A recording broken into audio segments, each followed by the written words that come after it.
Bonsoir à tous. Vous avez sans doute déjà organisé vos vacances d'été, mais si vous hésitez encore, regardez les reportages qui va suivre, tournés en Tunisie. Car si vous choisissez la Tunisie, vous ferez beaucoup d'heureux de l'autre côté de la Méditerranée. Tahar tente de résister. Faute de pouvoir remplir ses 183 chambres de touristes, il s'est allié à Alexandre, un entrepreneur français marié à une Tunisienne. Relancer un peu la machine. Quand on va avoir l'accélération là, avec les vacances, il faudra qu'on voit comment on va mettre en place la navette. Unis pour faire face à la crise. Une aile de l'hôtel vient d'être transformée en résidence médicalisée pour des retraités souffrant de troubles cognitifs. L'idée, c'était d'être complémentaires, en fait. Tahar par sa résidence haut de gamme, et nous par notre activité médicale d'accompagnement des seniors.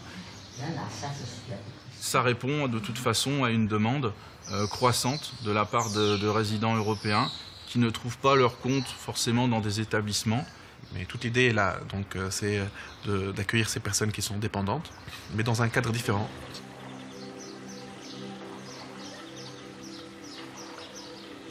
C'est une mixité entre des touristes, avec la possibilité aussi que leur famille leur rende visite.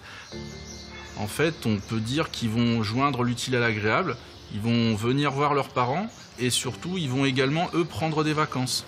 Ce couple franco-britannique n'est pas encore en vacances, mais repère les lieux pour un de leurs proches. Il y a même les caméras de surveillance. Voilà. Et là, vous avez la caméra qui filme la chambre. Donc, elle filme en temps réel. Si on ne veut pas, on peut l'enlever. Oui, vous n'êtes pas obligé vous n'êtes pas obligé de la déclencher. Voilà, donc là, par exemple, on a l'image de la chambre de Madame Iris en temps réel. Madame Iris, zurichoise, ancienne guide touristique. Elle est là depuis 8 mois. Avec l'âge, elle a oublié d'avoir peur. C'est vrai qu'à midi, on a mangé un peu vite. Oui. Je reste ici pour toute la vie. Et les touristes, eux, ils partent après 15 jours. Madame Iris, c'est ma professeure, elle me donne des cours de français.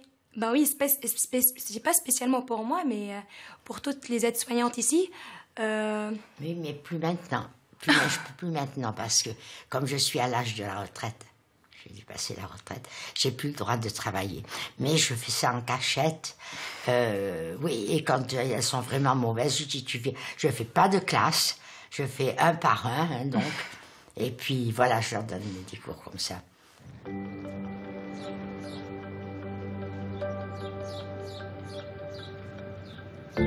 Madame Iris a trouvé son nid.